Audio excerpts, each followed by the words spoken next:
Hello, my name is Ashavan Doyan. I'm in the International Students Office, working with student affairs and our international students. So, we've had a series of videos about optional practical training. This is the third in the series, and if you have not already watched the first two, please do so first. This video is about pre-completion training. So, this isn't for seniors. Seniors have post-completion training. This is for students who are currently enrolled and will continue to be enrolled in the fall. Optional practical training has two types: post-completion, which is for seniors, and we talk about in the other videos, and pre-completion. Pre-completion has a few different rules that are important for you to know. So first of all, for pre-completion OPT, different from post-completion, you have to have a job in place. That means you have to have an offer letter in hand in order to show us, for us to do pre-completion I-20 for you. Most of the other processes are the same, but there is an important thing to keep in mind. There are two programs that you can do while you're current students who will be continuing in the fall. One is called CPT, Curricular Practical Training, and the other is OPT, Optional Practical Training. There is a huge difference in these programs. They both allow you to work for an employer, and in both cases, for pre-completion and for CPT, you have to have a job in place. OPT requires that you pay a $380 fee, and it's not approved here at Smith. It's something that you have to send an application out, and you get an authorization card in the mail. That authorization card can take as much as 90 days to get to you, so there's often a time lag, and if you are applying in April or May, you may not have the card in time to do a summer OPT. The other thing is that you have 12 months of practical training during your entire time at Smith.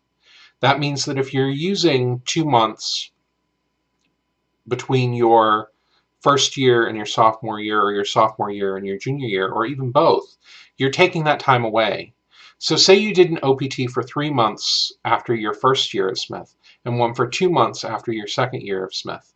When you graduate, you will have used 5 months of OPT, which means that you will only have 7 remaining.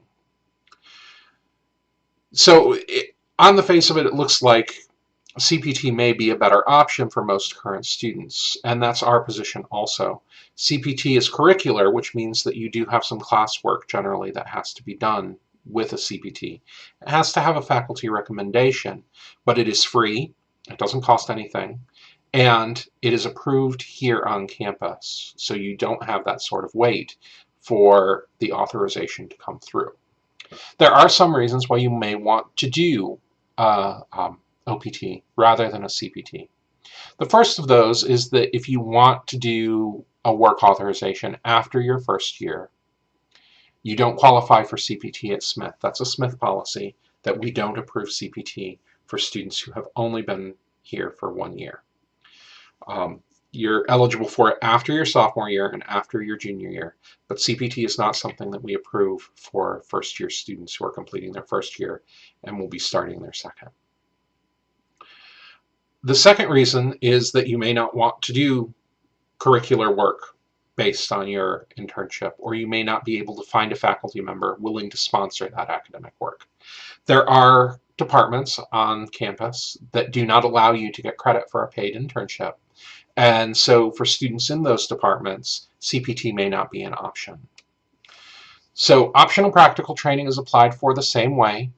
You should refer to the second video in the series, How to Apply for OPT, to get instructions on how to apply. You need to make an appointment with either myself or Dean Caitlin, and we will help you with the application process.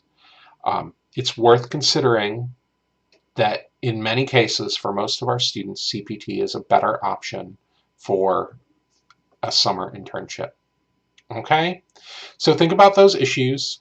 Remember that for any internship, you have to have work authorization in order to do work that is not for Smith. Your F-1 visa allows you to work at Smith, but only at Smith.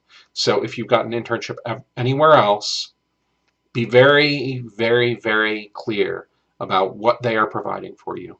If they are providing travel, if they are providing food, if they are providing housing, the government views those as compensation. They consider that to be the employer paying you. So even though you're not receiving a salary, you're not receiving a paycheck, you may still require an OPT or CPT to do that sort of job. If you ever have any sort of doubts, whether you need a CPT or OPT in order to do an internship, if you're even a little unsure, please come to us first. It's a very serious thing to work without authorization. Okay?